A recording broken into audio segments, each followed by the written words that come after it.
I smell a colour challenge. Whoa! What's going on?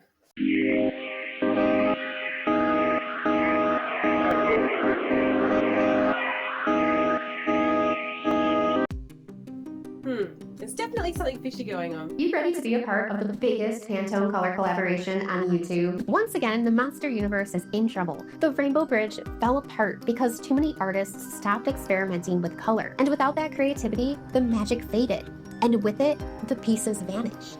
To help restore the shattered bridge, each artist will be given 2 Pantone color swatches. These fragments of lost magic must be brought back together through art. I knew it! I knew there was a colour challenge, I knew I could smell one somewhere, and as you can see, I have absolutely no problem putting colours out into the world. I think I'm the artist for the job.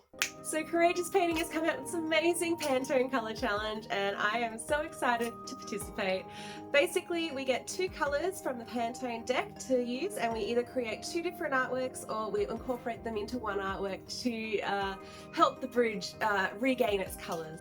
I get to pick one colour, and I forgot that Mike gets to pick my other colour, and I didn't look to see what colour Mike had picked for me because I was just too excited to pick my colours. Here's the colour I picked. 600. I like 6. I like round numbers. 600. It's good. I thought it was like this beautiful pale green tone on my phone, but personally he's looking quite yellow. But in the shadow, like a shadow, when you shadow it looks like green. I reckon we could push it to greens, right?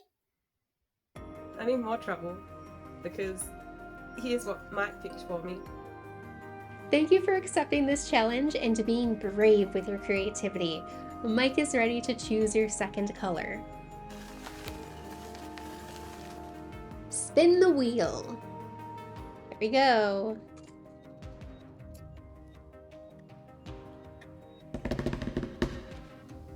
$39.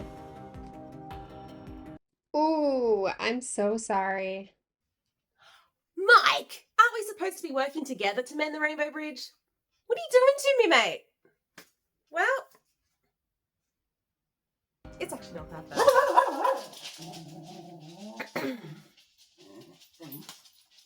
I think Flea thinks it's that bad though. I don't know. I think I can make this work.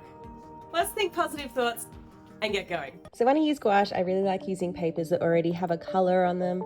I really enjoy the Strathmore toned series. They're mixed media papers, so today I'm using toned blue. I initially had an idea in my head that I wanted to do like a really sunny backlit forest, and I was going to use what I thought was that light green as all the leaves, and next to the backlit leaves, all the sun behind them, and then I was going to use the, in theory, the orange colour for some maybe more autumny leaves that have sort of fallen on the ground. And so that's what I started sketching, and then I got all of my Holbein acrylic gouache out, and then I remembered I actually have something that I need to open that is perfect for this project. Look, a sneaky package. This is from Di at Aussie Crafter. It is something super special that she made by hand, and I am so excited to open it. It's been sitting in my studio for quite a while waiting for the day. So here we go.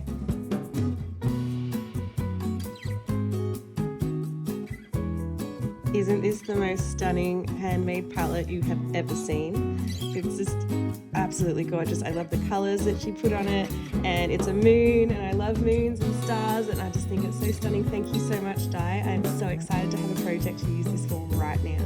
And actually, Di's lovely moon palette has actually given me an idea to totally change my color palette and move this image to being more of a nighttime scene and heroing my Pantone colors rather than using them over the entire image.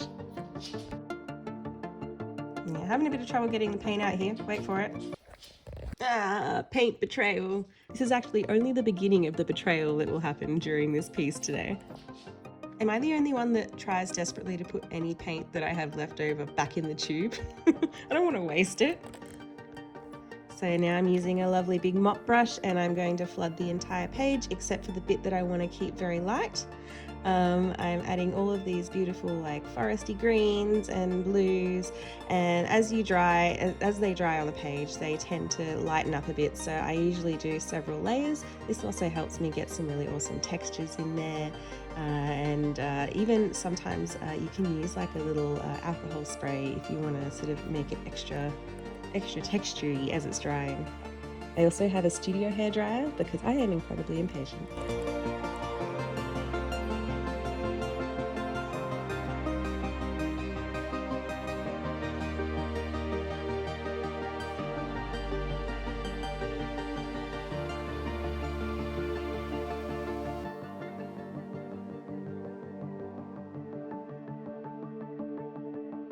Alright, the colours.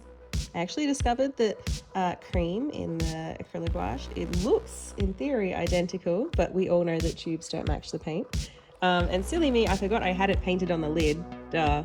But anyway, and then this orange is pretty close. It's just a little bit too yellow and maybe a tad too light, so I'm going to grab a coral, which is sort of desaturated and lightening, and then a nice deep red to add some of that redness back into the color and get rid of some of that yellow tone. And I think we've got a reasonably good match. The problem with paint, especially acrylic and gouache, is when it's wet, it looks lighter than it is because the light is bouncing off of it. So you'll see in the shadow of that brush, you can see it's closer. And when it's lower down on my desk and not as close to my studio light, you can see it's a closer color. So when it dries, it will be much closer to that color than what it looks as I'm putting it on the page and as it does in the lightest part of the light. Here's where betrayal number 2 comes in. I was just sort of dabbing away at sections so it looked like it was a gradient coming out from the light rather than like a line where the orange stops. And I just got a little bit too enthusiastic, and rather than dabbing, I kind of like did a swipe with the tissue, and the paper was so wet at that point that it just kind of, the top couple of layers just came off. Look at all my penny cans. Look, penny cans, trying to pick off like the little bits that rolled off. So I let it dry for a second, and then I just did the lightest dab of color over the top. And I think it'll be okay. I'll just be careful until it's dried, and the integrity of that section should still be fine. The paper is quite thick, so overall it'll be fine. I don't think you'll be able to see it once sort of all the details are on top. Now I'm starting to add some of the background trees. Of course, you know, back further in the distance, they don't have as much color. I tend to water them down a lot because you don't want them to be distracting from your foreground and sort of the hero of the image, which is our beautiful Pantone colors of light. Adding also some leaves all around. The idea with this sort of image is to sort of have a lot of the darkness and dark things all around the edges, and then as you get closer to the light, it'll draw your eye in to like the brightest part of the image. You can see as it's dried, the leaves that I've put in have actually almost disappeared into the background, which is what I want. They've got a lot of water in them, those layers, so I'm just going to keep adding leaves and just adding less and less water. So as the closer they are to the camera, the darker they're going to dry. I like to think about paintings as like several layers, so I usually always start really far in the background, and as I'm adding a layer, I'm getting a little bit closer to the camera, and a little bit closer to the camera, and then eventually I'm like right in the foreground. I also absolutely love just flinging paint with, so you sort of have like lots of little splatty dots. I do that a lot in a lot of my artworks, usually with a light so it looks more like a dust mote, but here I'm using it also to create some texture for that really dark foreground area. Also, just a fun fact, I never use black in my images. If you look at my entire palette there, I don't think I own a black. If I do, I don't use it very often. Usually to make my really dark colours, I use sepia and Prussian blue. I find it sort of really works quite well. The more blue you have, the darker, like the cooler black it will be, and the more sepia you have, it will be a slightly lighter, warmer black. Here's the third betrayal of the painting. I did the black, I did the flingy thing with the paint, and I've just been way too enthusiastic, and yep, black right there, right in the middle of the artwork. So yeah, there's no way I think I can cover that up without it looking a bit sus. So it's now a leaf. And now I'm being very, very, very careful and actually putting my hand there because I don't want any more of those extra leaves. So I spoke a little bit about it before. My idea here was, instead of using a lot of the two colors that I've been given, I wanted to sort of hero them. So I wanted them to be the focus of the artwork rather than the whole artwork. And if you've seen any of my artwork before, you would know that I really love capturing light in artwork, and I love using light and glowing things to sort of draw the eye and make it really magical. So that's what I'm going to do here. I'm using the orange and the yellow to create these beautiful sort of like firefly glowing effects, and I think it just brings the artwork to life the second you add those.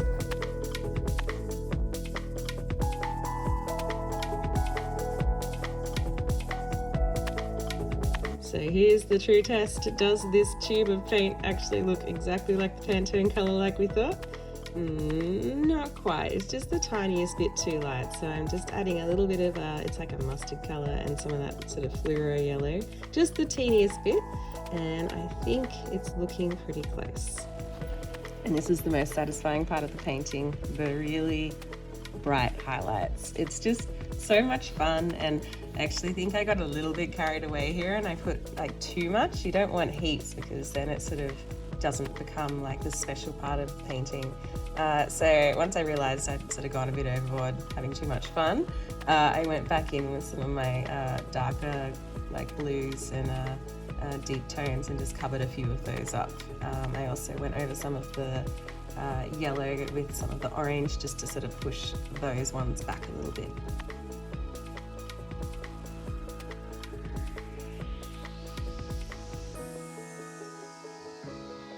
And voila, here it is. I think I'm really happy with this one. It was just really fun to sit down and play with light and colour again. I really enjoy using gouache. I don't get to use it as often as I'd like to. And I really like it also because it doesn't take me, 120 or 150 hours like an alcohol marker portrait would. This took me most of a day and that was it. And I could just sit down and make this and enjoy it and then step away. So much fun.